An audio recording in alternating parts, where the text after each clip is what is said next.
Pois esse Deus, Ele fez, por isso Ele é conhecido como Deus Criador. Mas deixa eu te dizer, algo que diz respeito muito a nós. O ser humano tem 3 inimigos que para o ser humano são invencíveis.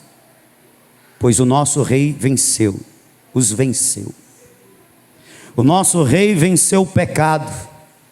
O nosso rei venceu o pecado. Autor aos Hebreus, no capítulo 4, versículo 15, nos diz que nós temos um sacerdote que se compadece das nossas fraquezas, porque ele, a semelhança de nós, ele em tudo foi tentado, mas não cometeu pecados. Todos os campeões de Deus, todos os homens que Deus se relacionou intimamente, que Deus levantou, foram derribados pelo pecado, até porque já nasceram em pecado, e pelo pecado foram dominados. Foi assim com Abraão, foi assim com Moisés, foi assim com Davi, e toda a lista que você colocar de homens de Deus, eles pecaram, foram vencidos pelo pecado. Como eu disse, porque nasceram em pecado, e num determinado momento pelo pecado foram dominados. Mas o nosso Cristo, ele não nasceu de pecado, porque ele não foi a semelhança dos seres humanos, gerado por alma humana. Ele foi gerado pelo Espírito de Deus. Então ele não nasce em pecado, mas como homem, e não como Deus, porque como Deus ele não podia ser tentado, mas como homem ele está exposto às tentações, e ele está com isso em condição de pecar, mas em tudo ele foi pecado. E olha que quem veio tentar o nosso rei foi o próprio diabo. O diabo tipo assim: eu não vou mandar menino de recado, eu mesmo vou. Ele foi tentado durante toda a sua vida, e nós temos pontos que marcam as tentações, como a tentação no deserto, como a tentação de um dos seus melhores amigos, Pedro: não te faça tal coisa, Senhor, para trás de mim, Satanás. Ele foi tentado quando estava para consumar a obra na cruz. Os ladrões, o povo, as autoridades. Você já pensou? Até os ladrões zombaram de Jesus. Não, pastor, foi só um. Não. Um dos dois depois se converteu, mas um dos evangelistas disse que os dois zombavam de Jesus, escarneciam, e um deles propôs a Jesus: desce da cruz. Isso é tentação. Mas ele venceu. Ele foi elevado, ele foi levantado no madeiro sem pecado. E isso era a condição para que os nossos pecados pudessem ser lançados sobre ele. Ele carregou na cruz, não os seus próprios pecados, porque ele não tinha, ele carregou os nossos pecados. E ao carregar na cruz sobre si os nossos pecados, ele pôde depois pegar aquela cédula da ofensa que registrava a nossa ofensa, os nossos pecados, como diz o apóstolo Paulo, e rasgar. O Josimar está limpo, o Josimar está justificado, o Josimar está sarado, porque eu carreguei na cruz os pecados dele. Dá para você dar glórias a ele. Você acabou de ouvir que ele é o Todo-Poderoso, que ele criou todas as coisas, mas ele aceitou a cruz, e na cruz sem pecado ele se fez pecado.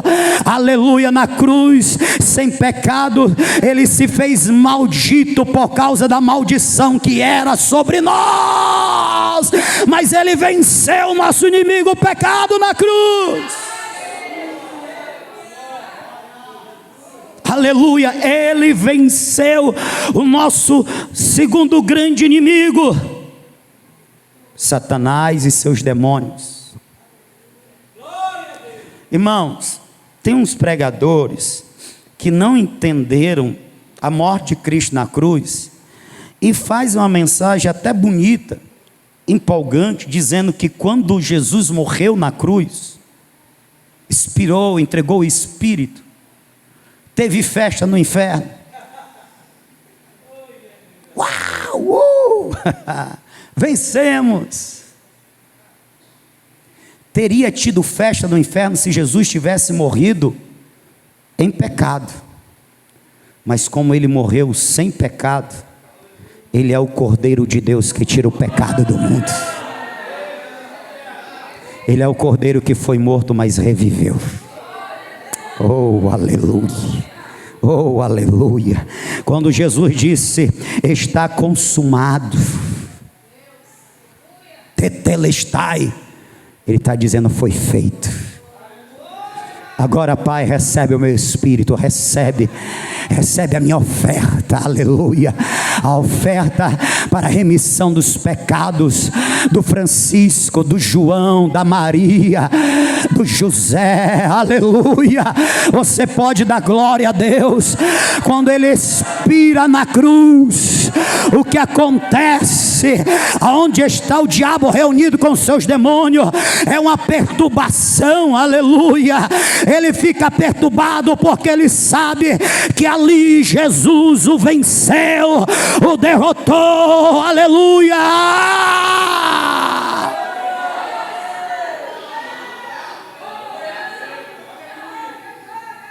Oh, aleluia. É por isso que Paulo, escrevendo aos Colossenses, eu gosto de citar esse texto, no capítulo de número 2, versículo de número 15, Paulo diz que Jesus despojou, só despoja o inimigo quando depois de tê-lo vencido, depois de tê-lo derrotado, depois de tê-lo derribado, nocauteado. Jesus nocauteou o diabo, Satanás e seus demônios, e depois despojou ele. Toda a autoridade que ele tinha por causa do nosso estado de pecador, de escravos do pecado, que o diabo se aproveitava disso, Jesus retirou dele, despojando, aleluia. Diz o apóstolo Paulo, todo o principado, não foi apenas Satanás, foi todo o principado e potestade, todos os seus demônios, todas as hierarquias malignas, Jesus triunfou, disse o apóstolo Paulo, triunfou sobre eles na cruz, e os expôs à vergonha pública. Oh, aleluia! Oh, aleluia! Glória a Deus! Quando Júlio César ganhou, acho que ele teve vitória sobre os francos, ou os germanos, ele volta triunfante para Roma. Ele era um general antes de ser o imperador César, Júlio César. Ele volta triunfante no seu cavalo de guerra, aleluia, com a sua armadura, a sua roupagem de guerreiro, todo pomposo, e vem arrastando o seu inimigo derrotado, e entra em Roma, trazendo o inimigo derrotado, expondo a vergonha pública do povo, e atrás dele os seus exércitos, os seus valentes, os seus guerreiros, tudo orgulhoso, que seguia Júlio César, o vencedor do germano eram os francos, que até então nunca foram derrotados, e o povo jogava folhas, flores, e gritava: salve-se Júlio, salve o grande comandante Júlio. Isso é expor o inimigo ao vitupério, à vergonha pública. É disso que Paulo estava falando. Quando Jesus subiu triunfante aos céus, consumando a obra sem pecado, despojando Satanás, ele entrou triunfante. Aquele salmo, para mim, retrata isso. Levantai, ó portas, as vossas cabeças. Levantai, ó portais eternos, para que entre. Quem? O Rei da Glória. O Rei da Glória. Levantai, ó portas, as vossas cabeças, levantai, ó portais eternos, para que entre o Rei da Glória. Eu não sei quem estava dizendo isso, mas para mim foi uma revelação que o salmista teve. Eu acho que eram os anjos, acho que foram os anjos declarando: abri, ó portais eternas, vem entrando o Rei da Glória. Quem é o Rei da Glória? O Senhor dos Exércitos, poderoso na batalha. Ele é o Rei da Glória, o Rei Jesus, o Rei e Senhor desta igreja.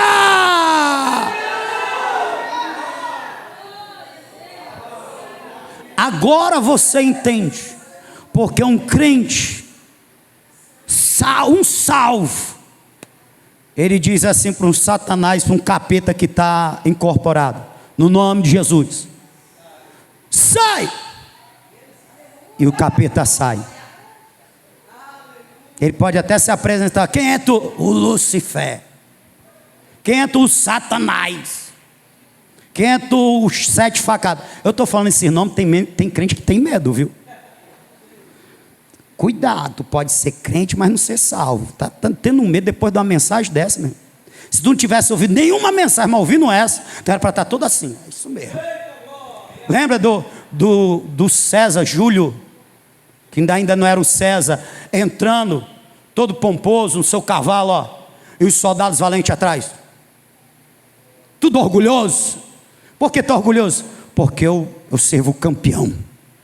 Meu irmão, a gente é para andar todo orgulhoso de servir Jesus, o campeão dos campeões. Aleluia! Que é o 7 facados, 7 flechas, é um bocado de 7 aí. No nome de Jesus, sai! Ele sai. Por quê? Porque eles já foram derrotados na cruz. Porque eles já foram despojados pelo nosso Rei Jesus. Meu Deus, deixa eu terminar aqui. E em terceiro, ele venceu a morte.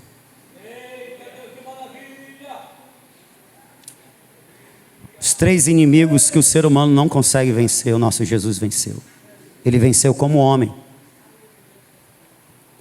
Você já reparou que no livro de Apocalipse, por várias vezes, ele é apresentado como aquele que foi morto, mas reviveu? Você já reparou? Vamos ler alguns textos. Apocalipse capítulo de número 2. E eu só vou falar o outro depois que eu achar, para ele não ir primeiro do que eu. Aleluia!